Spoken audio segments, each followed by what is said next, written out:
Vamos então a ver como é que funciona o código. Aqui então está no Tinkercad. Vocês também vai funcionar do mesmo jeito que a gente acabou de ver no modo físico. É igual que no exemplo passado, vamos declarar os 8 LEDs, como a gente já viu, colocando os nomes do LED 1 até o LED 8, né? Que vão desde o pino 2 até o pino 9.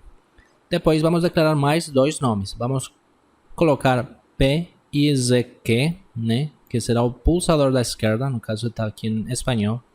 Eu falarei que o pulsador da esquerda está ligado no pino 10 e o pulsador ou o botão da direita está ligado no pino 11, né? Coloquei esses nomes, PIZQ e PDER, beleza, gente? Botão esquerdo e botão direito. Temos o mesmo contador para o Forge e temos a mesma velocidade das luzes. Só que aqui vamos criar mais uma variável que a gente vai chamar como valor. Inicializamos ela num e nessa variável que a gente vai armazenar o dado do botão, se a gente está lendo que o botão está ativo ou inativo. Vamos para o void setup. Rapidamente a gente tinha visto que nós poderíamos configurar rapidamente utilizando o Forge as saídas digitais utilizando a função pinMode. Então o Forge desde o LED 1 até o LED 8 ele vai configurar todos os LEDs como saídas. Então esses pinos digitais do Arduino estão sendo configuradas como saídas, onde temos elas com cor nos cabos verdes. E como no caso só estamos configurando 2 pinos digitais como entradas, que no caso é o 10 e o 11, então vamos configurar eles rapidamente de novo com a função pinMode. Falamos qual é o pino que eu quero e simplesmente trocamos aqui para o input, que estamos falando que aqueles dois são entradas. Com o void setup, então, configuramos entradas e saídas desse projetinho aqui. Vamos então para o nosso código, nosso programa no void loop. Inicialmente, como temos criado aqui no começo a variável valor, onde a gente armazenará o dado do botão, nós vamos fazer uma pergunta. Para isso, lembremos que na linguagem C, para fazer perguntas, a gente utiliza a instrução if. Então, simplesmente aqui estamos fazendo essa pergunta. Vamos perguntar se essa variável valor é igual a 0, né? Lembrando que para perguntar pela igualdade a gente coloca 2 vezes o igual. Então, perguntamos se esse valor é igual a 0, só que nesse primeiro instante, quando ele entra naquele loop, o valor é 1, então isso é falso. Se ele é falso, se a gente colocar aqui naquela chave, se a gente colocar aqui naquela chave, né, no final da chave a gente está vendo que a chave finaliza aqui.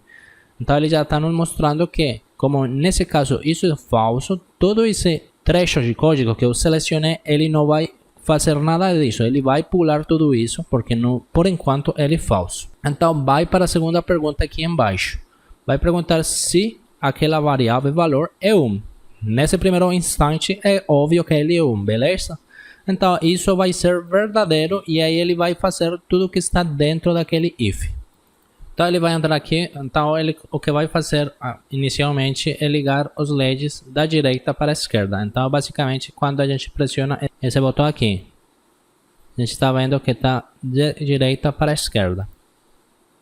Basicamente ele vai começar primeiro com um Forge, muito parecido com o que a gente já viu. Ele inicializa a variável em LED 8, então ela vai começar aqui no LED 8, né, e vai começar a decrementar, né. Só que como a gente está vendo aqui, essa sequência de luzes, ele vai ir ligando de a 3 LEDs e vai ir desplaçando de direita para a esquerda, mas sempre está tendo 3 LEDs ligados. Para vocês poderem enxergar melhor isso, vamos aumentar a velocidade, vamos colocar bem mais devagar aqui no código. Para isso entramos aqui para a simulação, vamos no código e aqui onde fala a velocidade, vamos colocar uma velocidade maior, umas 600 por exemplo, e vamos rodar a simulação. Aqui vocês veem que ele realmente vai acender 3 e quando chegar aqui vai acender 2, 1 e apaga. 1, 2, aqui 3 ligados, passa os 3 para os lados e quando chega no final ele vai apagando, beleza? Vamos criar esse efeito legal, maneiro aqui na nossa programação. Estamos aqui então, ele começa com o contador em 8 e vai até o LED -1, o LED 1 -3, né? Sempre decrementando. Lembrando que o LED 1 é o 2, então 2 menos 3 menos 1, beleza? Começa desde o LED 8, que o LED 8 é 9, até menos 1. Vamos começar então. Ele, como inicializou com o LED em 8, ele está perguntando se LED 8 é maior ou igual ao LED 1. Isso é verdade. LED 8 é maior que LED 1.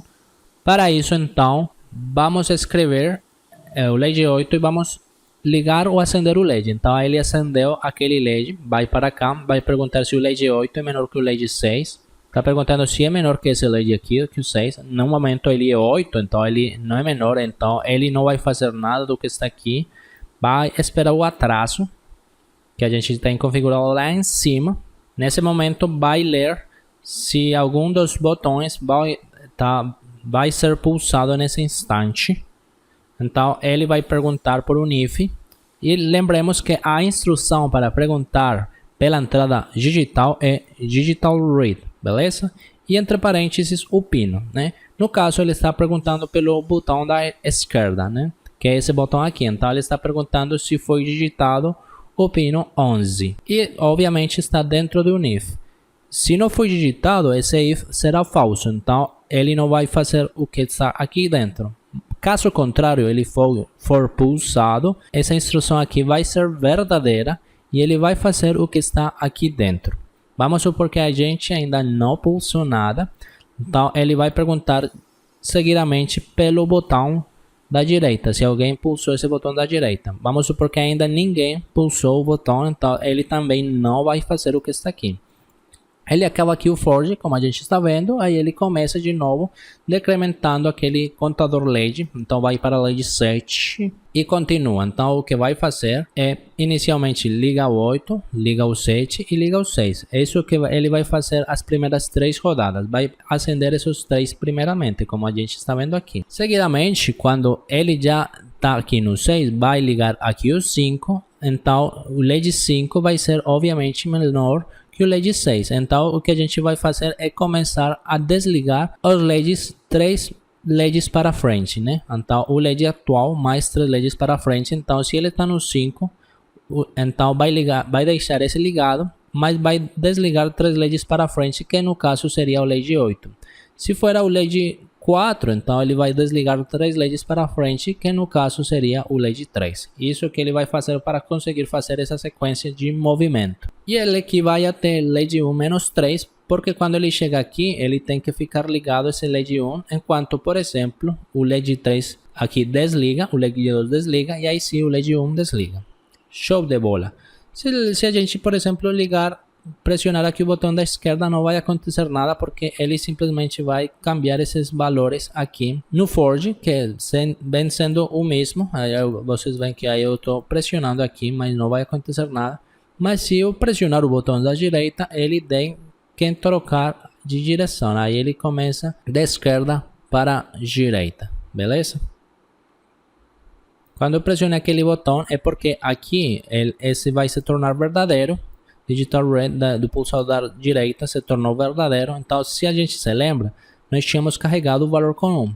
Mas quando for digitado o botão da direita, então o valor vai se tornar 0. A gente então está trocando aquela variável para saber o sentido em que as luzes vão acender. Com isso, quando a gente pulsa o botão da direita, como a gente tem aqui, está dentro desse for, o que nós estamos fazendo é a variável do for, que é o i, a gente vai colocar ela na última variável. Então seria LED menos 3, que é a última variável daqui, para forçar que quando ele chegar aqui ele saia do for. Então ele vai sair do for e não vai entrar mais aqui, porque nesse caso agora o valor é 0. Então aí ele já não vai cumprir essa condição e ele não vai voltar a entrar aqui até que o valor volte a ser 0 novamente. Mas como no caso o valor é 0, ele vai voltar aqui no loop. E agora sim vai perguntar se o valor é 0, que efetivamente é 0. E vai fazer exatamente o mesmo procedimento, só que sentido contrário. Então vai começar novamente com o for. No caso, agora vai começar desde o LED 1, que é o LED daqui, até o LED 8 mais 3, beleza? No caso agora vamos incrementar e ele fará nesse for, começará a acender de 3 LEDs, né? Começará a acender 3 LEDs sempre, e aqui vai perguntar se o LED atual é maior que o LED 3, ou seja, se é maior que esse LED, então se for o 4, então o que vai fazer é desligar 3 LEDs para trás. Se está no 4, vai desligar 3 LEDs para trás, ou seja, desliga o 1. E assim sucessivamente para lograr aquela sequência de movimento. Normalmente espera o atraso que a gente já configurou e dentro desse mesmo for vai fazer a mesma coisa, vai perguntar pelos 2 botões. Se o botão da esquerda for pressionado, então ele vai colocar valor em 1 para que ele saia desse if, né, e vai para o outro if onde a gente estava antes e coloca também o contador em 8 mais 3 para que ele saia do for. Beleza, gente? Isso é tudo que tem no nosso código. Então a gente já aprendeu também a utilizar agora o Digital Read, que é para ler as entradas digitais, no caso os pinos laranjas 10 e 11, com que estamos lendo os estados dos pulsadores ou dos botões. Muito bom, galera, isso é tudo pelo dia de hoje.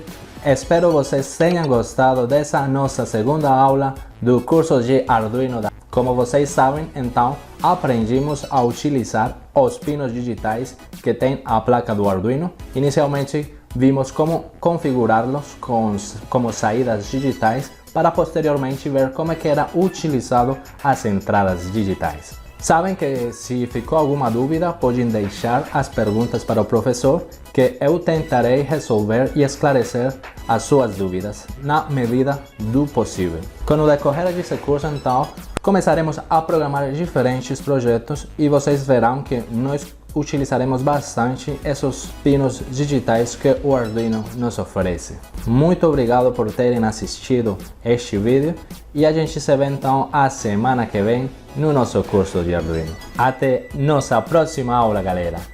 Tchau, tchau.